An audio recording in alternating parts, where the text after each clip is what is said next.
I'm joined on the Crispin Flintoff show by Sarah Wilkinson. How you doing, Sarah? I'm very good, thank you. Thank you for having me on. Good to see you. You look much better than you were when you came off the flotilla. Less of a suntan, but yeah, thank you very much. And and thank you so much for agreeing to come on because the thing is, there's so many cases of going on here with law, with courts and other things that people are forgetting what's actually going on in Palestine, in Gaza, and in the West Bank. So I wanted to do an update, and I can't think of anyone else who's as up on it as you. But the other thing I wanted to make a point on in this is people in the West Bank are fearful about just saying anything. So someone who's not living in the West Bank has got more opportunity to speak on it than they have. But the context this week of Gaza and the West Bank has to be, in a way, what's happened in Davos with the master plan for Gaza that was put forward by Jared Kushner. If you don't know who Jared Kushner is, he's the son-in-law of Donald Trump because we've got some kind of royalty thing going on where if you're the son-in-law, you can start telling everyone what to do. And I'll just play this clip, and then I'm really interested to hear what you think about this master plan for Gaza. We've developed ways to redevelop Gaza. Gaza, as President Trump's been saying, has amazing potential, and this is for the people of Gaza, and we've developed it into zones. In the beginning, we were toying with the idea of saying, let's build a free zone, and then we have a Hamas zone. And then we said, you know what, let's just plan for catastrophic success. Hamas signed a deal to demilitarize. That is what we are going to enforce. People ask us what our plan B is. We do not have a plan B. We have a plan. We signed an agreement. We are all committed to making that agreement work. There's a master plan. We'll be doing it in phasing. In the Middle East, they build cities like this in 2-3 million people. They build this in 3 years. And so stuff like this is very doable if we make it happen. Rothel will start with. This will show a lot of workforce housing. We think this could be done in 2-3 years. We've already started removing the rubble and doing some of the demolition. And then New Gaza. It could be a hope. It could be a destination, have a lot of industry, and really be a place that the people there can thrive, have great employment. Once this starts going, we think there should be 100% full employment and opportunity for everybody there. And we have a lot of data on what can be, but we think that this really gives the Gazan people an opportunity to live their aspirations. But it all starts with security, and it all starts with governance. I don't really know where to start on that. What did you make of it when you saw it? Did you know the first statement that really got to me is the use of the word catastrophic success. Catastrophic in that the only way that they can succeed is by actually annihilating and blowing Gaza into pieces. Catastrophic success. It was a horrible phrase to listen to, and it was actually very difficult to stay with him after that. But I mean, what's another important thing is when they talk about, we've already started displacing the rubble and leveling, there are probably over 100,000 bodies still beneath the rubble, maybe more than that. And so these bodies are never going to be retrieved. They're going to just bulldoze over the top of them. So all of these golf courses and sports centres and playing fields and parks that they're talking about building, they're being built over the top of the remains of the Palestinians. And it's heartbreaking to hear the fact that there was no equipment ever offered to the Palestinians to excavate or retrieve even the people who were still alive under the rubble. And now suddenly all this equipment's available to flatten it, despite the fact that the remains of so many families are actually beneath this rubble. So they're literally building over the top of the bodies and the bones of the Palestinian men, women and children that they've murdered in this catastrophic success that he talks about. So that was like one of the first things that hit me. But he talks about 100% employment. Now, the Palestinians are going to be herded into this ghetto, into this biometric area where they won't be able to freely import and export, freely trade, freely work. They can't go in and out of Gaza. Well, they've never been able to, but they're not going to be able to either. So you're talking about 100% employment. I think really what he's implying there is that those Palestinians that are in these horrible ghettos inside another ghetto are going to be basically, it's going to be like slave labor. And those that aren't, those that don't make it because they don't have the right details, the right biometric details, they're expendable. So they'll either end up being bussed out somewhere, or maybe they'll be killed or they'll be executed. I mean, I can't think how this 100% employment is ever going to work. It's purely for the Israelis. Palestinians are not going to be allowed to use the sports centres and the playing fields and the parks. This is not for Palestinians. They're going to be herded into a tiny area in Rafah and kept there in these sort of housing units. So it's not 100% employment for the Palestinians. This is being designed for the Israelis. This is the Costa del Gaza that they've been planning for months and months, and that we've been warning people about. So there was a lot of word usage as well. I mean, he didn't call them Palestinians, he called them Gazans, as if they've got nothing to do with Palestine. So you can see that they're not going to be able to work and trade freely with other areas of Palestine. They're going to be simply known as the Gazans that are being kept in these small areas. This is not in the interest of the Palestinians. And if it was, there would be some Palestinians on the border pieces, which there aren't. The other thing about this is the number of countries who've signed up for it, and they have to pay $1 billion to be part of it. Like, get your billion in, and you can join in. What do you read into that? Well, yeah, I Are mean, they complicit in some sort of? Does that make them complicit?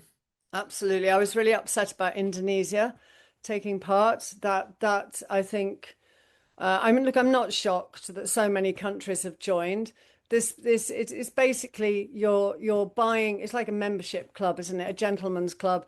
They're buying into to be a part of this club that is going to rebuild Gaza for the Israelis, and you're paying your sort of membership fee, which will all go into partly reconstruction and probably the rest of it into the back pocket of Emperor Trump, who now can't even be thrown off this board of pieces. He's made it so that even if he's no longer president, that he can still stay in control of Gaza. And so yeah, I think there's although there's 30 countries that have got involved, those that haven't, some of them haven't because they haven't made up their minds. It's not that Britain has completely refused. It didn't like the fact that Russia had been invited. Now, if Russia declines completely, Britain could very easily join this gentleman's club, let's call it for now. So even the countries that have refused to join, some of them are what you'd call non-committal, which is that they just haven't made up their minds yet. They're just waiting to see how it goes. So yeah, the fact that it's all about money, it is like a membership fee, and those that can't pay, well, they're not going to be invited. So the voices that you might need to maybe temper some of the massive plans, if they don't have that $1 billion, then basically their name's not on the list and they're not coming in. Yes, they might be invited. Yes, they might accept, but basically they'll have no say in the matter. So yeah, it's a paid for gentleman's club, and it's going to be building all the things that the Israelis will want for the amazing Costa del Gaza, and the Palestinians are not invited. They're not playing a part in it. They're having no say in their own country.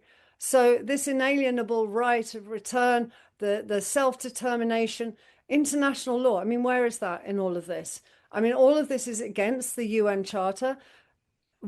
Who's rising up about the fact that this is violating every law that the United Nations have had? And I really fear for the Palestinians that are left in Gaza, how they'll be herded into these ghettos and whether or not they'll survive.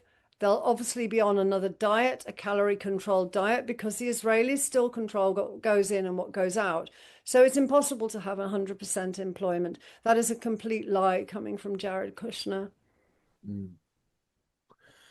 The other thing that I said earlier, the thing is, on the West Bank, things are really changing there, and while Gaza's being talked about, the West Bank is becoming an issue, and as you know, people on the West Bank who live there are not prepared to talk about what's happening because their social media is always checked, their phones are checked constantly.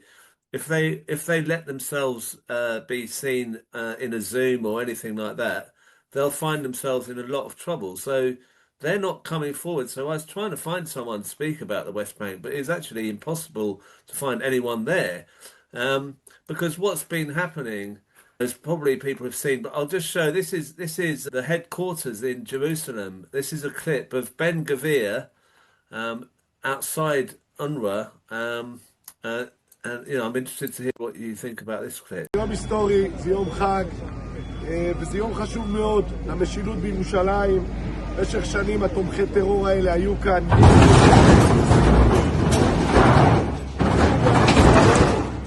והיום תומכי הטרור האלה מסולקים מכאן עם כל מה שהם בנו כאן. כך לעשות לכל מי שתומך טרור בירושלים. Yeah, I mean that. It's sort of boasting about this like a selfie of him in front of that, and then bizarre this clip at the same a day before there was this clip of Ben Gvir with a gun. אתה מפקיר את החיים שלנו. החיים שלנו! לא מסתכלים כאן. תראו בהם. אם זורקים אבנים יורים בהם. אם זורקים אבנים יורים בהם. איתמר, החיים שלנו. רק תת בקלפי. רק תת. אם זורקים אבנים יורים בהם. איתמר, למה אתה שולף? סכנת חיים שלנו. איתמר, למה אתה שולף נשק? תעצרו אותו! זורקים אבנים! אתה רואה מה קורה כאן? You've actually met Ben Gvir in a sense. What do you make of those clips of him? Well, Ben Gvir is armed. He has a gun in his pocket. So, like when I was unfortunate enough to meet him, yeah, he was armed then as well. And he keeps his hand in his pocket. He runs around really fast. He's always armed. So, not surprised. Any slight argument, I'm imagining that gun comes out of his pocket very quickly. Now, what I noticed that when we were intercepted on the flotilla and we were in Palestinian territory, occupied territory, is that the Israelis don't get along with each other. They are continually yelling and shouting at each other. They have very little respect for each other, and actually never witnessed or been surrounded by so many people who just don't get along. So this shouting and arguing, it was commonplace. It was commonplace in the port, in the immigration center. It was commonplace even in the jail, in Ketziot jail where I was. They are constantly like that with each other, and they will pull out guns, and that's how they talk to each other. I think that's just normal.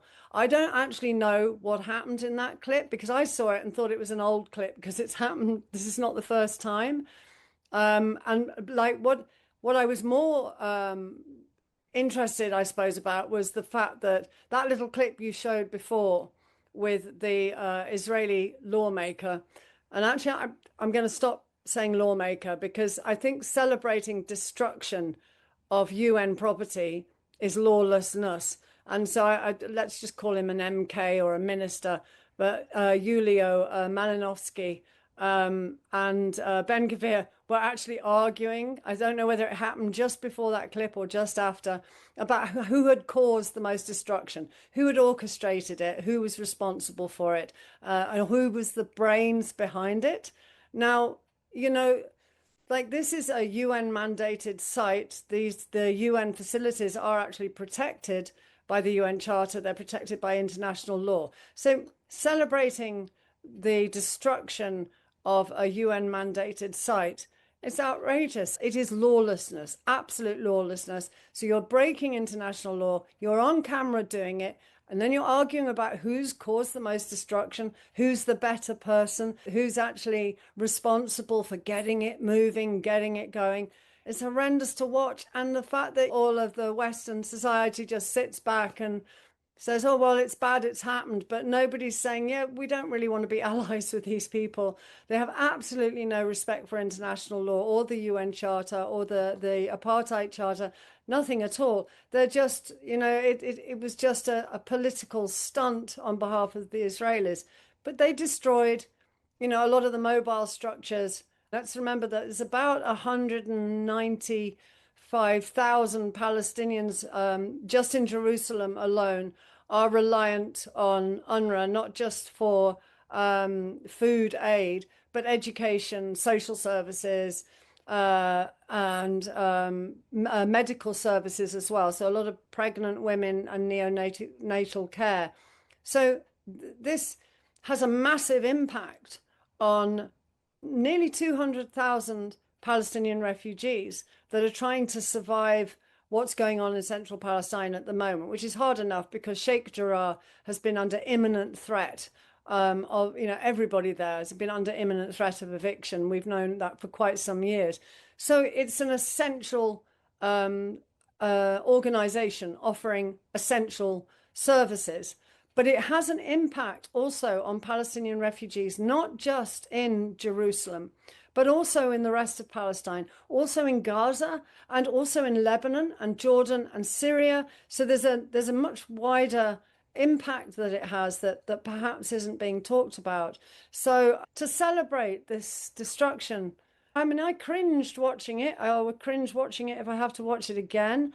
And the fact that we're allies with these really very unpleasant people is in itself, that should be made against the law. That should be a violation in international law itself. That the fact that we are meant to be allies with the sort of people that would destroy services that save lives, services that educate children.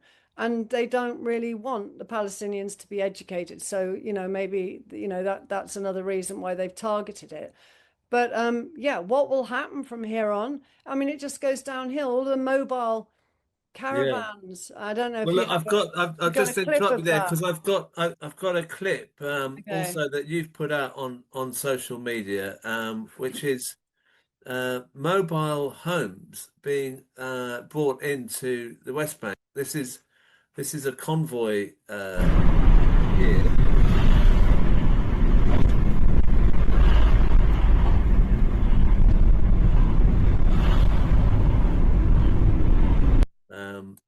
And then there's another clip here, which is these mobile homes being put down, which you'll see.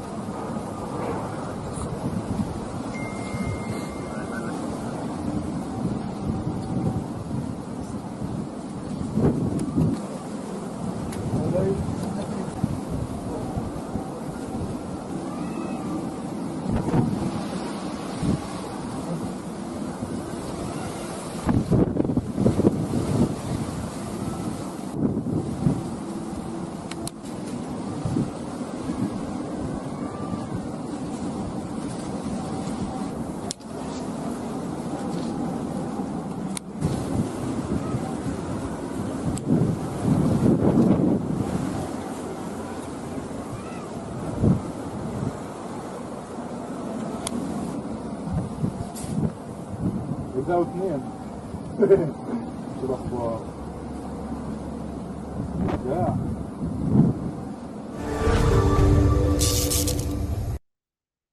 I,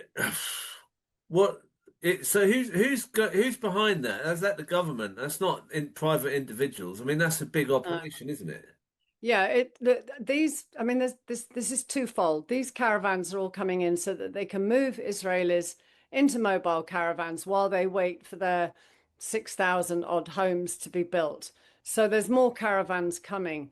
And, it's so that they get them into the area and they can move in. So already this is another breach, another violation.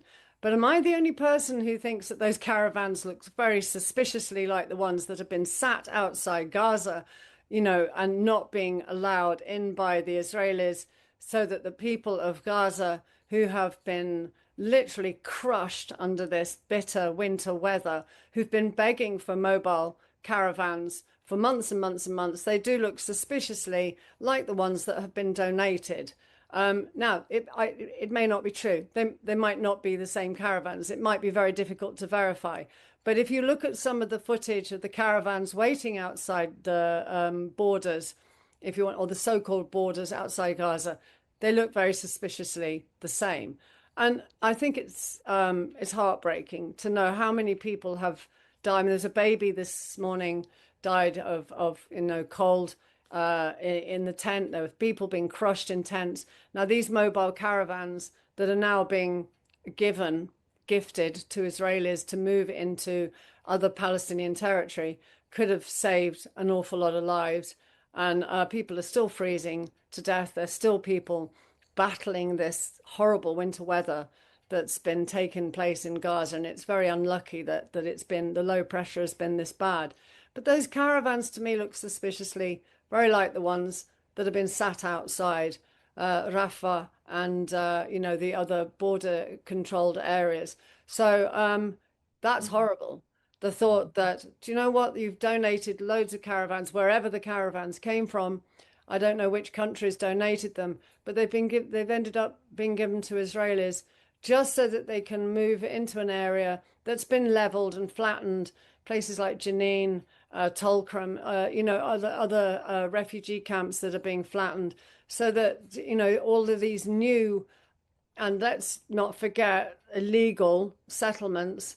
And they keep sort of say housing units. They call them all sorts of names, so they don't actually say they're building properties for Israelis on Palestinian land when that's already a violation of international law. There's thousands being approved of, and now they're moving Israelis into the area, so they're actually on the land, so that they're already there, if you like, so that it's not a case of the land's going to be empty while they build one property. They'll move them in one by one. So the Israelis are already going to be in the areas where they are destined to live, and this is stolen land. This is another breach of international law. Where is the United Nations on this? Where is the outcry? In broad daylight, we're watching Palestine just being robbed more and more and more territory, whether it's in Gaza or whether it's in the rest of central Palestine.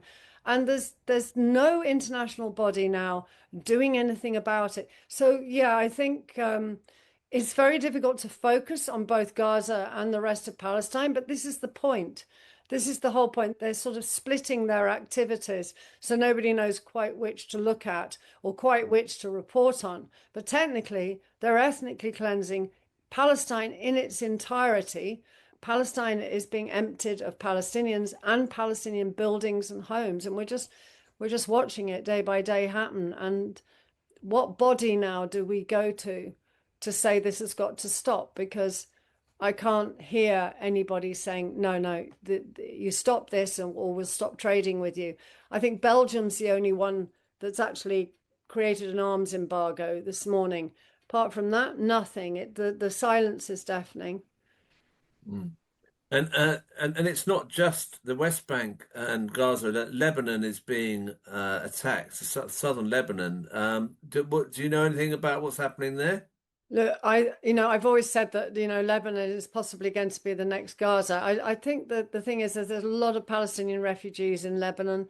They've already killed and slaughtered an awful lot of people in Lebanon, as we know, and that is escalating. It's getting bigger and bigger. So this is the greater Israeli project that's pushing out and expanding. And Lebanon is part of that project, as is the North Sinai and, the Suez Canal.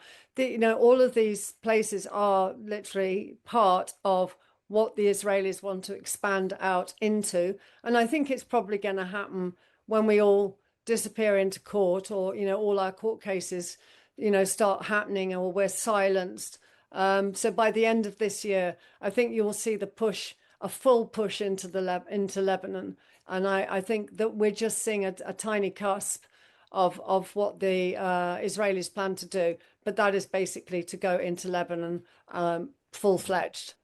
There's another thing. We've seen, this is a funeral of three journalists in Gaza. And we also saw this, the death of a baby. This is something you put out on social media just today, I think. The death of a baby. يا عزيزي لو المعبر فاتح والإجراءات سهلة كان بنتي ساعة ساعتين كانت في أي جانب من دول العالم وتلقت الحق الأساسي في العلاج، بس للأسف لا تلقت لا علاج ولا تلقت رعاية وعندها انسداد في الشرايين، ما حدا ساعدها، لا مؤسسة دولية ولا تعيين إجلاء، كانوا سريعين بإجلاء.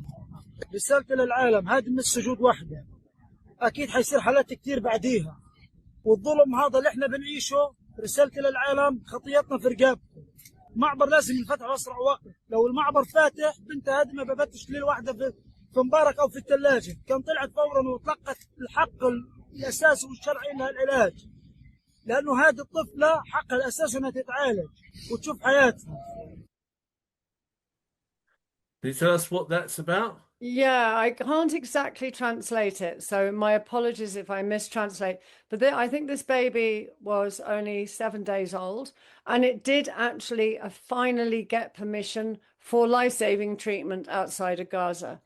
I don't know, it must have come a day late, but it actually, I think what they were holding up was that it had actually got, as a little girl, I think, and she needed urgent life-saving treatment. She was actually awarded the ability to go outside of Gaza, and it came too late. Now, I apologize if I've mistranslated that in any way. I couldn't get the subtitles, and yeah, just 7 days old, and yeah, it's desperate. And then you go back to the mobile caravans, you know, like maybe this needn't have ever happened, but instead they're just going to house families that don't need housing in caravans when babies, you know, dying of hypothermia and cold and other illnesses and diseases related to this terrible winter spell are dying. And this child, I think, actually did get a visa or whatever you call it, a permit to leave Gaza for treatment, and it came just too late. I mean, it's really sad. It's terribly sad. And the journalists, I mean, there's not many journalists left now. No, they are popping up here and there, but I would have thought that they are probably terrified to make themselves too notorious. It doesn't seem to matter. I mean, you can be Shireen Abu Akleh and you still get a bullet in the head. So any journalist now putting on a press jacket, their courage, you know, it's incredible. But there are journalists popping up. They're just keeping their heads down a little bit. So some footage is just getting sent directly to me, and they're saying, just don't put my name on it. So apart from Motassam Dalul, who's been incredibly brave, and he's remained pretty steadfast and is still reporting on what's happening in Gaza pretty much all the time, a lot are keeping their heads under the radar. And yeah, so there's 260 Palestinian press officials or journalists, reporters, photojournalists who have now been murdered by the Israeli regime. We really do need a bigger outcry than the one we have. As you say, we're being distracted and bamboozled by what's happening in this country, but also the kind of maneuvers going on in different areas of Palestine that we miss some part of it. So I think it's great that you've spoken about that. But the other thing is, Rebuild Gaza is something that you're involved with, and you know there is some positive stuff in the sense of resilience and that is on the ground in Gaza with this. I'll just show this clip.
Mohammed from Rebuild Gaza 24 team. Alhamdulillah, we managed today to do an activity for the children and cheer them up. We distributed gifts to all the children and we will distribute food sandwiches to them. All the thanks goes to the ones who supported Rebuild Gaza 24. Thank you for this day. It's incredible that that's going on, and that the children can still play and clap and do like bobbing apples or whatever that was. I'm so proud of Rebuild Gaza. And it's like, our new director, he's also a Mohammed. The work, he was even ill himself, and he still went out and started erecting tents for people. But then every now and again, we sort of say, look, what do they need? And let's not forget the hard work, Shameen Suleiman. I mean, she's an absolute engine room. And, the decision was, I think they could do with some psychological relief, some fun. Let's do something a bit different. We're doing tents, we're still doing wells, we're still doing food, we're still doing all the things that we've been doing. But people have seen so many of those videos. Let's do something different. And I think one of the comments that Shameen made was, you can actually still see the trauma in the kids' eyes. There were some cutaway shots, perhaps, that wasn't used in the video. I think it took the children quite a long time to get into the swing of it. But then when you see them in the sack race and trying to eat the apples and the face painting, it was an amazing day. Thanks to the hard work of our new director, Mohammed, and thanks to the Rebuild Gaza team, who I think the adults probably enjoyed themselves just as much. And just to be able to produce a video like that, I'm absolutely proud of the charity. I'm proud of all the people that have donated that made that day possible. I couldn't have wished for a better video to come out. And, like, the children are very, very deeply psychologically scarred. There probably isn't a single child that doesn't need some sort of psychological support. Now, we do have quite a large team now on the ground, but we can't give the sort of therapy that these kids really are going to need or are needing now. But a day like that warms everyone's hearts. And to see the kids smiling and laughing and clapping and singing and dancing, I'm so proud of the charity that it just, that was just a really nice thing to see. I'm glad you showed the clip. Thank you, because I think we are used to seeing so much bloodshed and trauma and hurt and pain. And I think we're all suffering from a bit of PTSD from it. I know a lot of people are very depressed about what's happening in Gaza and the fact they feel they can't do anything about it. And there are those kids, they had a day where they could just run about and have fun and enjoy themselves. And it was lovely to watch. Yeah, and thank you for all your reporting and for letting us know what's happening, because I mean it is horrific, but then you've shown that there is some light there. It would be good to carry on doing this all the time. It would be good to be able to speak to you regularly, because these stories are being lost, and we are being distracted. So I really think if I could keep this as a kind of regular slot, it would be helpful. Yeah, I'm up for doing that. I will keep collating what's sent to me. Sometimes I have things sent to me and they don't actually want it putting out at all, not even the video. So I'll collect that as a story, which I can tell rather than be able to post. So there is still stuff coming. So yeah, no, I'm happy to do that. And that will give any Palestinians a chance. If they want me to speak on their behalf, they can contact me, and then I can just I can sort of say it secondhand, because I know you're right, a lot of Palestinians are scared, so we can keep names off the list, and I can perhaps give you information directly from Palestine itself, where people want to be anonymous.